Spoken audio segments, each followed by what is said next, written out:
a spot that nobody really reads is holding trout, and we've. Oh, I can see it. I just was going to ask you, are you going to stop here? So we're going to try and get Blaine fly fishing a little bit here today. So I'm just going to teach him a simple kind of chuck and duck indicator maneuver. This is sort of a roll cast, but not really. What we're going to do is at the end of the drift, we lift the rod tip up so that we see the weight and the flies come to the surface, and then all we're going to do is very slowly do that. And as the fly starts to drift towards you and the indicator gets in front of you, you're actually lifting your line up off the water like this so that there's no drag on it. It's a perfect drag-free presentation. When we get down to the end of the drift, we're going to make the same maneuver. We're just going to lift it up nice and high. Now you see how I have the egg on the surface? Yep. Look at the angle of the rod. That's all you got to do. You see how I don't even have the line on the water? You make that look very easy. It is very easy. It's a very simple technique. And that's a good fish. And you'll notice that I don't have my fly rod stuck straight up in the air. Side pressure is very important when you're fly fishing. You cannot get away with high sticking and having your rod way up in the air. You lose all your effective leverage. But this is what fall fishing in New Jersey is about.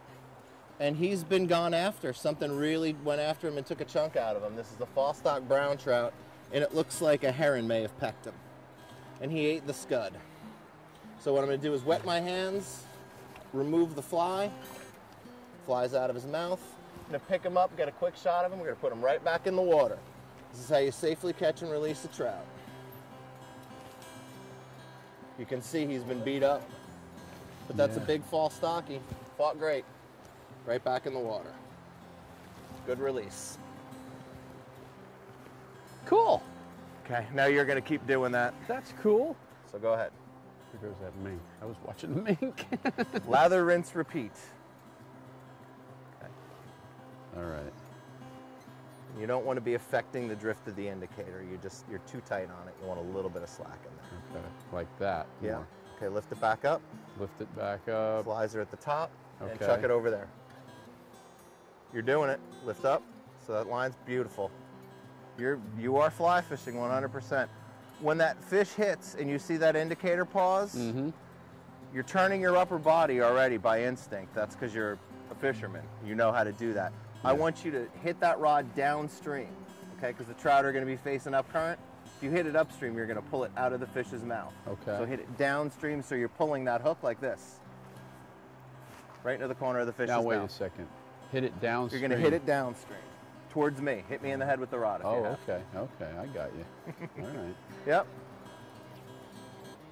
Fantastic. Blaine, you're a natural. Seriously.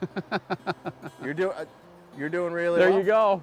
You heard it. A natural fly fisherman. You can go through that same drift 100 times and your flies will never do the same thing. Right. Yeah, sure. I believe it. So a lot of times it's just lather, rinse, repeat, and you start to zone out because you've done 30 casts, and all of a sudden that's when you get the fish, like that. I saw the flash, man. That was a fish. Was it really? Yeah. You know what I did? Did you see how I set the hook? Too hard. With like a bass. Oh yeah. I went straight up. Yep. Oh, I'm glad you said something before, like just I listened. Just kind of wing it back out there. There you go, and just pick it back up and chuck it. If you just put a lot into it, it'll get out there. There you go.